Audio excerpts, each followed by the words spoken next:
I'm not going to let this one slide because I actually got some of my best images so far of the year with a camera system that is not even mine. I'm a Nikon shooter. Guys, I can't believe I screwed up so bad. I forgot to do the most important A7R5 video, and that is the walk around, the real photo shoot. Not talking about the sensor and the autofocus and the menus, none of that. It's just the photo shoot, the bread and butter. I forgot to make that video, and I just found out at the making of this video. This video originally was supposed to launch on January 22nd of 2023. And I have already launched the last day with the Sony A7RV, but I'm not going to let this one slide because I actually got some of my best images so far of the year with a camera system that is not even mine. I'm a Nikon shooter. So forget about the time frame and everything being in order. We're going to do the walk around and we're going to close out with a photo follow-up. Let's get into it.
Welcome to the photo follow-up. Now, if the photo follow-up is not your thing, I do appreciate you making it this far, and I hope you'll consider liking, subscribing, and sharing this video with a friend. If the photo follow-up is your thing, let's get into it. So the first image I want to look at is from early in the video, and something interesting is I didn't do a lot of work to this image as far as the color goes, and we can see that it's super warm. I don't know if that's the Sony FE 50mm f1.2 G Master or if it's the sensor. It seems that it's a little bit on the warm side, whether it be the sensor or the lens. And I'm okay with that because I usually do this kind of thing in most of my images anyway because I really like these colors. Another warm image, and I wanted to look at this one specifically because the background with the 50mm f1.2 G Master is very, very nice. It's absolutely destroyed, and you don't see any weird chromatic aberrations in the bokeh like you do on the Canon version.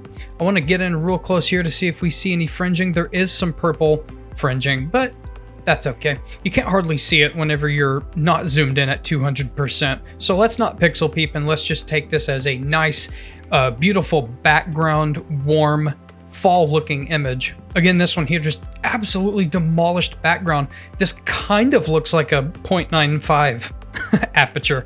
I'm not gonna lie, this looks very, very close to like the Mitacon Chongyi. Like, this doesn't look like f1.2 bokeh. This looks crazy good. It's nice and smooth and creamy. This lens is very good. I think this lens is better than the Canon f1.2.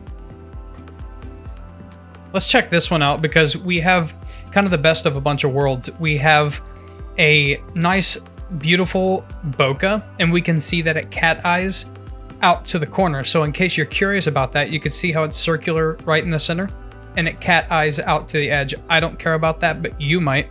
And we also get a chance to see the awesome detail of the A7RV. I mean, you get everything. It doesn't miss anything in the focus plane.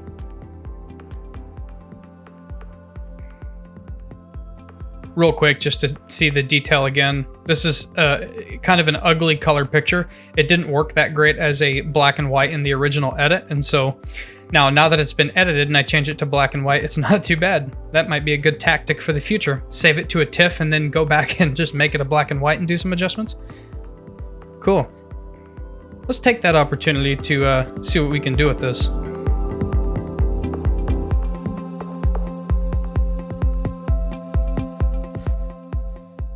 Nice, that's something I've never done before. It didn't look good whenever I played around in black and white in the initial edit, but for whatever reason, I guess editing it in color and then going back and redoing it, I'm gonna have to go back and do a ton of images like that to see if this is a consistent thing, because I've had tons of images that didn't work in black and white, but now I wonder. Looking at this one here, really, I'm not crazy about this shot. I like the different colors. And I like the depth of field that I got at f6.3, but just the detail is really, really crazy on the A7R5. This is a rather nothing shot. I just like the subframe. I'm always on the lookout for subframes, and really, I wish I would have done this at f1.2, but it's so far away that there's just too much in focus, and so it's whatever. Now I'm skipping my favorite images for the shoot for now, saving the best for last, but I want to take a look at this one first because I found this funny. The town I live in, Augusta, the downtown area has these red bricks that I'm sure you've seen in the videos. And I just found this interesting that right here is missing a brick, and this is literally buried in in the ground underneath the brick, right? There's obviously a brick missing here, and this is like deep in there, and I just wonder how long it's been there. It's like a bottle of ibuprofen or something like that. I mean, while we look at it, just look at all the little dirt details that you can see, because the 61 megapixels is fantastic. This is at f2 as well, so it's a rather shallow depth of field at this distance, and there's still just an amazing amount of detail. But I just thought this was kind of funny. It's curious. I wonder how long it's been there, and if somebody did it on purpose, or if it just fell out and cars over time just pressed it down. Now let's look at my favorite images from the shoot. I've been trying to do subframes like this for a while. I just really haven't had the opportunity. I've gotten a couple that were just okay with the Meyer Optic Grillitz 100mm f2.8. But you know, that was out around the lake and there was a lot more wind, and it's just kind of hard to get steady water like this. And we just get these reflections. This one I'm not like wild about. I just kind of like this leading line made from the puddle, and it just kind of draws you in here. And I just used vignetting to pull you the rest of the way in. But this one here, this is the one that's killer. Wait, there's some weird purple. Let me fix that. That's a little bit better. As I was saying, this is the kind of one that I've been looking to get. It's upside down, right? So it's almost like I'm peering into a like alternate universe. That's the sensation that I get, because even though this is kind of formless and you don't really know, it's like the human eye can naturally pick up on the fact that this is right side up and this is upside down. And so it just kind of makes me feel like I'm looking into something different. And it's super cool. It's actually, for what it's worth, it's very detailed, even though it's out of focus. So you can see that, you know, each individual brick and the windowsills. And so it's cut basically down by like 75%, because this is a 3 or 4 story building and you just get the top. And I just thought it was really, really cool. So this is my favorite picture of the year so far. Now we're still early in the year, but this is my favorite so far. Just compositionally, it's super, super cool. In the comments below, let me know if you've shot the Sony FE 50mm f1.2 or the Sony A7RV. I'm Z-Wade, the Z-Wade, and Z-Wade Photo, and we'll talk soon.